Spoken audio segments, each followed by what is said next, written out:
Hello student, मैं मनीष। आज मैं असाइनमेंट 5 कक्षा 10वीं विषय हिंदी लेकर आया हूँ। अगर वीडियो अच्छा लगे तो लाइक करें, शेयर करें, सब्सक्राइब करें। इनका पीडीएफ नोट टेलीग्राम चैनल पर उपलब्ध है, जिसका लिंक मैंने डिस्क्रिप्शन बॉक्स में दिया है, वहाँ पर जाकर देख सकते हैं।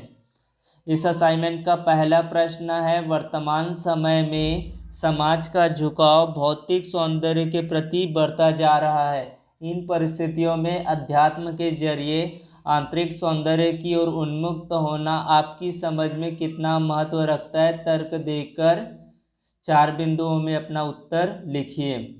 तो इसके लिए उत्तर है, वर्तमान समय में समाज का झुकाव भौतिक सौंदर्य के प्रति बढ़ता जा रहा है। इन परिस्थितियों में अध्यात्म के जरिए आंतरिक सौंदर्य की ओर उन्मुक्त होना ज़्यादा महत्वपूर्ण है। मनुष्य आत्मावलोकन कर यदि आत्म परिष्कार करे तो वह मनुष्योचित गुणों की पूर्णता को प्राप्त करेगा, जो अपेक्षित है। आत्म मूल्यांकन से वह स्वयं के मनोविकारों को दूर करेगा, अपने अंतर मन को निर्मल कर ईश्वरत्व को प्राप्त करेगा, जिससे एक सुखी व आदर्श समाज का निर्माण होगा।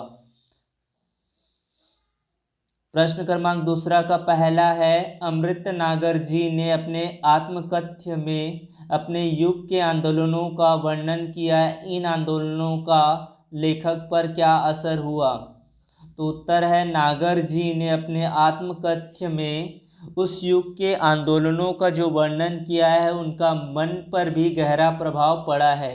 देशभक्ति की भावना उनके भीतर प्रबल होती गई, लेकिन सबसे ज़्यादा प्रभाव पड़ा उनके अंतर्मन पर।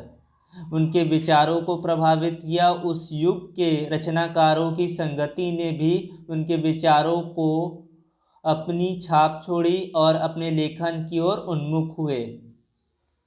इसका दूसरा ब वाला प्रश्न है, जेब कतरा कहानी पढ़ने के बाद मन में कौन से भाव जागृत होते हैं? लिखिए। तो जेब कतरा कहानी मानवीय संवेदनाओं से युक्त है। वर्तमान समय में शिक्षित समाज में बढ़ती बेरोजगारी ने जिस अवसाद को जन्म दिया है, वह हमारे मन को कहीं न कहीं गहरे तक छू लेते हैं। कहानी के माध्यम से लेखक ने समाज की इस समस्या को ध्यान आकर्षित किया है। उसके बाद निबंध पत्र लेखन पूछा गया है। प्रश्न क्रमांक 3 है, अपने नगर पालिका के पास एक शिकायती पत्र लिखे जिसमें मोहल्ले की सफाई ना होने हेतु शिकायती पत्र लिखिए। तो शिकायती पत्र किस तरह से लिखा जाता है? पहले प्रति स्वास्थ्य अधिकारी, रायपुर नगर निगम, रायपुर छत्तीसगढ़। विषय है यहाँ पर सफाई व्यवस्था ना होने हेतु बाबत। महोदय, निवेदन है कि हमारे कॉलोनी में आजकल सफाई नियमित रूप से नहीं हो पा रही है। सफाई कर्मचारी अपने कर्तव्य का पालन ठीक से नहीं कर पा रहे हैं।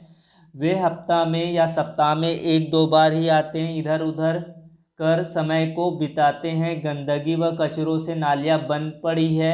सड़कों और गलियों में कूड़ों के ढेर पड़े हैं। नालियों का गंदा पानी सड़कों में फैलने लगा है, जिससे बीमारियां फैलती जा रही है।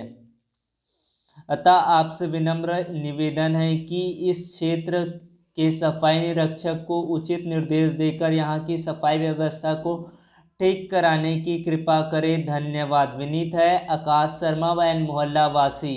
दिनांक लिखा है, दिनांक जिस तारीख को रहेगा उस तारीख का लिखना है। उसके बाद निबंध लेखन है। प्रश्न क्रमांक 4 में 2 निबंध लेखन पूछा गया है। यहाँ पर ग्लोबल वार्मिंग और समय का सदुपयोग, किसी एक टॉपिक पर 200 से 250 शब्दों में निबंध लिखना है। तो मैंने दोनों को दे दिया है, जो अच्छा लगे विद्यार्थी उसे समझकर लिख सकते हैं। तो पहला टॉपिक मैंने लिया है ग्लोबल वार्मिंग। तो ग्लोबल वार्मिंग के अंतर्गत क्या क्या लिखना है? प्रस्तावना अच्छे से दर्शा सकते हैं। कुछ ग्लोबल वार्मिंग के बारे में अच्छे से जानकारी देते हुए इसकी प्रस्तावना को लिख सकते हैं। प्रस्तावना के बाद ग्लोबल वार्मिंग का अर्थ क्या होता है, ग्लोबल वार्मिंग होता क्या है, इसके बारे में बताना है। ग्लोबल वार्मिंग का प्रभाव क्या होता है, इसके बारे में बता सकते हैं। ग्लोबल वार्मिंग के बहुत सारे प्रभाव होते हैं, जिसको अपने पॉइंट पर विद्यार्थी अपने आधार पर लिख सकते हैं। जैसे कि गर्मी के मौसम में क्या होती, बढ़ोतरी होती है। भयंकर तूफान, चक्रवात, बाढ़, सूखा आदि होता है। ग्लोबल वार्मिंग के कारण क्या होते हैं, कई गैसें होती हैं जो ग्लोबल वार्मिंग के लिए उत्तरदायी होते हैं, उसके आधार पर ग्लोबल वार्मिंग के कारण को लिख सकते हैं। उसके बाद देन निष्कर्ष, पांचवा पॉइंट में निष्कर्ष या उपसंहार को बता सकते हैं, इस तरह से लिख सकते हैं। उसके बाद दूसरा टॉपिक दिया गया है समय का सदुपयोग। समय के सदुपयोग को भी इस तरह से टॉपिक बना के लिख सकते हैं। पहले प्रस्तावना बता सकते हैं, उसके बाद समय नियोजन का महत्व क्या होता है उसके बारे में बताना है, समय नियोजन के बारे में थोड़ा सा बता दिए। उसके बाद समय का अधिकाधिक उपयोग के बारे में मैंने लिखा है, इसे पढ़ लेना और उसके आधार पर अपना असाइनमेंट को लिख सकते हैं। उसके बाद आलस्य क्या होता है, समय के सदुपयोग में क्या होते हैं, बाधक होते हैं, तो इसके बारे में बता सकते हैं। और लास्ट पॉइंट में उपसंहार यानी कि निष्कर्ष को लिखना है। तो हमें समय का उपयोग करते हुए सफलता अर्जित करने का प्रयास करते रहना चाहिए। इस तरह से मैंने पूरा असाइनमेंट बता दिया। अगर वीडियो अच्छा लगे तो लाइक ज़रूर करें और अपने दोस्तों को शेयर करें और टेलीग्राम चैनल को ज्वाइन कीजिए। टेलीग्राम चैनल का लिंक मैंने डिस्क्रिप्शन बॉक्स में दे दिया है, वहाँ पर चेक करिए। टेलीग्राम चैनल पर सभी तरह के इम्पोर्टेंट क्वेश्चंस, सभी तरह के बहुत सारे वीडियो पोस्टिंग किया जाता है, वहाँ पर जाकर देख सकते हैं। Thank you.